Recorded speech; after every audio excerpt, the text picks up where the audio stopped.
이 특검 자체는 조은석 특검. 네, 네. 이게 내란 특검이죠? 네, 내란 특검. 이건 이제 믿을만 하다고 보시는 건가요, 이 체제가? 믿을만 하다기보다는 뭐 조은석 특검 자체가 뭐 사초를 쓰는 심정으로 하겠다 그랬으니까 그 각오 그런 대국민 약속인데 그게 지켜지는지 엄정한 눈으로 감시를 해야 되는 거죠. 네. 지금 진상조사단이 이제 대검에 뭐 고발장 넣고 공수처에 특수직무유기로 고발하고 하던 그 노력을 네. 특검에 대해서도 똑같이 고발장 집어넣고 계속 해야 되겠죠. 근데 이게 지금 보는 그러니까 시각에 따라서 좀 다를 수도 있을 것 같은데 지금 사람들이 의심하는 것은 지금 사무실 찾다가 서울 고검으로 들어갔다는 거 아니에요? 조은석 특검이 자리 내놔라 이제 이랬다는 건데 아니 지금 보안 때문에 검찰로 들어갔다고 하는 건데 제일 보안을 지켜야 하는 것이 검찰로부터 아니냐 이런 얘기들이 있는 맞습니다. 것 같아요. 이게 근데 위험하다고 보시나요? 아주 위험합니다. 그러니까 보안의 대상이 바로 내부자들인 거예요. 수사 내부자들. 네. 그러니까 제가 특수직무유기로 고발까지 했잖아요. 근데 그 품 안에 그 둥지 안에 들어가 버렸으니까 검찰이 속성이 뭐냐면은 너무 익숙한 거예요. 봐줄 건 확실하게 봐줘. 딱 출연해가지고 빛 좋게 포장한다요. 사실은 이 박영수 특검이 그렇게 한 거예요. 그러니까 박근혜 무슨 뭐 국정농단 그러지만 딱 떠오르는 게 딱히 없는 거죠. 다 그 재벌들이 문제됐던 것들은 다 뒤로 하나씩 봐주기 하면서 불기소하거나 뭐 참고인 중지식으로 해서 기소를 수사를 중단해버리거나 했던 것이죠. 네. 그러니까 그때 적폐청산이 하나도 안 됐던 것처럼 이 사건 또한 약간 이게 어떻게 보면 몇 개의 사건만 추려가지고 부각을 시킨 다음에 나머지는 은폐할 가능성도 저는 상당히 있다. 그래서 그래요? 엄정한 감시가 필요하다. 이게 조은석 특검도 그럴 수도 있다. 그 개인을 믿는다 안 믿는다의 문제가 아닌 거예요. 봐보세요. 그러니까 조은석 특검 자체가 검찰 출신인데요. 네. 칼제비가 칼을 쓸 줄 알지 누가 쓰냐 하는 논리도 맞긴 맞지만 수사를 하던 사람이 하지. 네. 근데 그렇게 전적으로 일색으로 가버리면 봐보세요. 특검보 추천도 다 전직 검사들이에요. 네.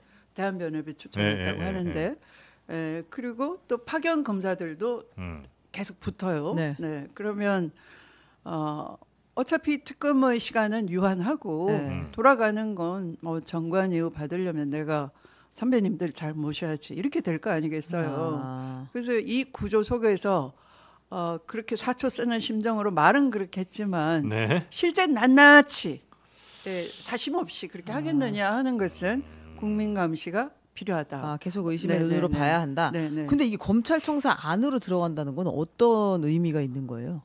우선 사무실 구하기 어렵다는 물리적 여건을 핑계 댈 것 같지만 오히려 그거보다 더 중요한 것은 상징성이잖아요. 내란 공범으로 비춰지고 수사 의지가 하나도 없고 그런 데 들어가서 오히려 국민으로부터는 멀어지고 국민으로부터 보안을 지킨다는 거예요.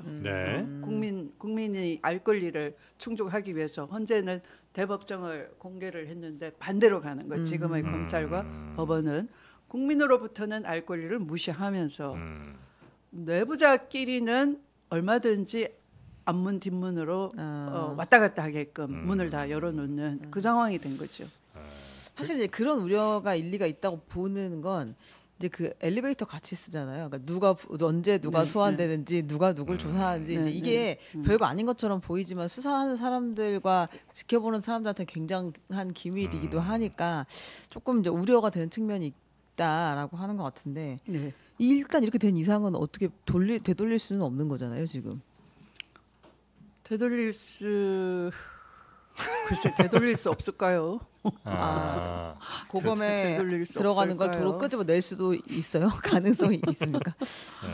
이 중대한 그 수사를 이끌 총책임자라면 적어도 민주당에서 이제 특검을 이렇게 이제 하실 때는 진짜 그래도 믿을 만한 사람을 후보로 추천을 하셨어야 되는 거잖아요. 아닌가요? 그렇게 생각하면 안 되나요?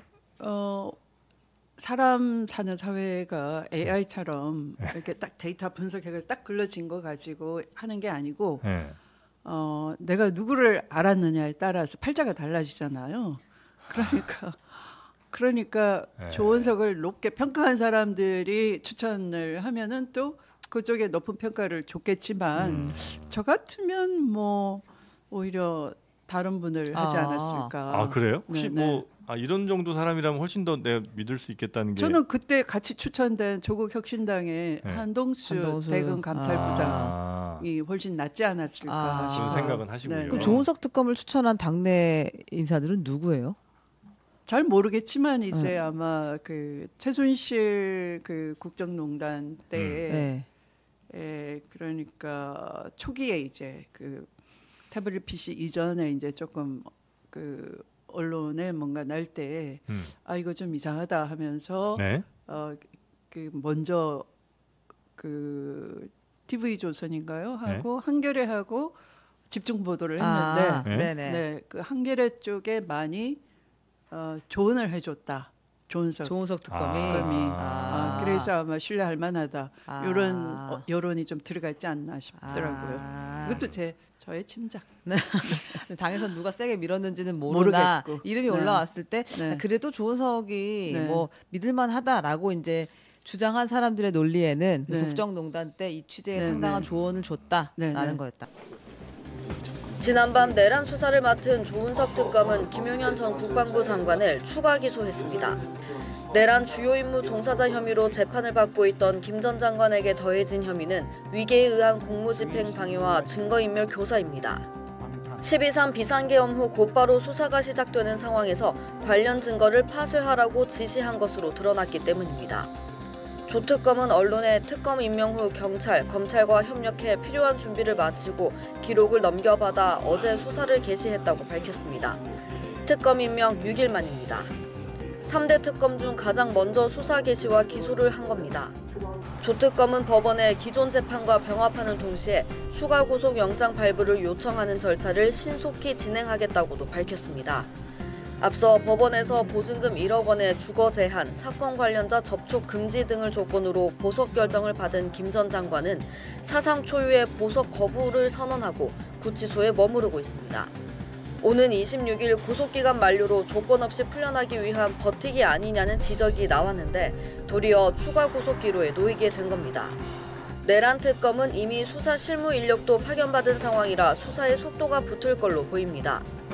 최대 60명까지 파견 검사를 받을 수 있는데 검찰 비상계엄 특별수사본부 김종우 차장 등 기존 수사팀이 대거 포함됐습니다. 조 특검은 경찰 비상계엄 특별수사단에서 윤 대통령 체포방해 등을 수사해온 인력도 대부분 파견받을 계획인 것으로 알려졌습니다.